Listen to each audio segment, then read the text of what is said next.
Okay, well, it's February. Look at that heart, which means it's National Heart Health Month. And who better to talk to us about our heart health than our favorite cardiologist, Dr. Kohli. Dr. Kohli, it's great to see you. Hi, Danny. Happy Heart Month. Happy Heart Month. Did you like that little heart wipe we got going? Loved it. I loved it too. You gotta love all of that. Well, I want to talk about this because every February we discuss heart health, and this is something that obviously is incredibly important, but February seems to be the month that we are really focusing on here. So tell me more about Heart Health Awareness Month, what we need to remember in February. So the idea here, Danny, is to really put a spotlight on heart health because we don't think about it early enough.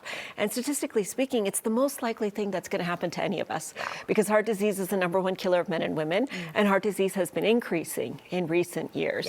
And yet it makes me sad to say that 80% of heart attacks and strokes are preventable with the right risk factor management. So this month is not about feeling sad.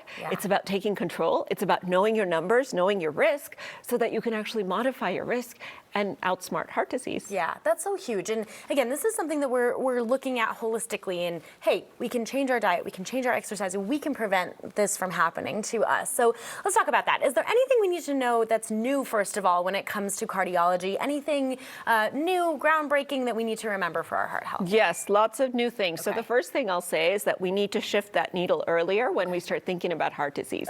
Now, most of us think we're too young to think about heart disease, but you want to start looking at your cholesterol in your 20s and 30s because we actually start putting down cholesterol deposits in our late 20s and our early 30s. Wow. So the idea here is to get ahead of the disease, outsmart it.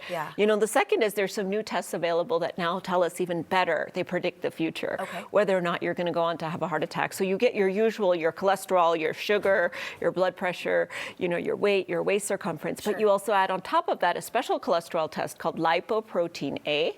And that's a genetic test. So if it comes out elevated, it doesn't just impact you, it impacts your brothers and sisters, your children, your parents, and all the other people around you. And then after the age of 40, you can actually get an X-ray of the heart that tells you if you already have heart disease before it manifests itself. That's called a calcium score. Oh my gosh, those are great. And I love too that, you know, not to be those people who maybe don't look, but if our brother, sister, mom, dad, somebody does end up getting a test like that, they can come back to us and say, hey, you need to watch out for this too. That's huge. Let's talk about that prevention factor. What do we need to think about when it comes to our diet and our exercise to make sure that we are, you know, preventing anything that could happen later on? I mean, so important. These two things contribute to heart health. So for diet, there's two types of diets that have been shown to improve your heart health. The first is a Mediterranean diet, which you may have heard of. It's kind of whole grains, whole foods, legumes, beans, you know, really trying to enrich your diet with the right types of fats. And the second is something called a DASH diet, which is keeping your sodium content low.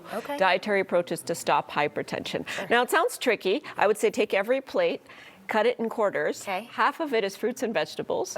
A quarter is a lean protein, you know, chicken or fish or tofu. And a quarter is a whole grain, like brown rice or quinoa. You do that breakfast, lunch, dinner.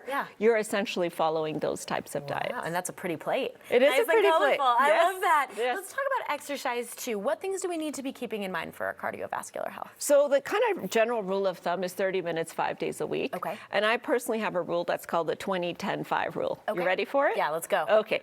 So 20 minutes of cardio every day, 10 minutes of weights or yoga, core strengthening, Pilates. So whatever you like, but something to actually build muscle and make your muscles more effective at picking up the glucose, increase our strength, and then 5 minutes of meditation. So you do the 20-10-5, that's 35 minutes a day. Not a huge commitment.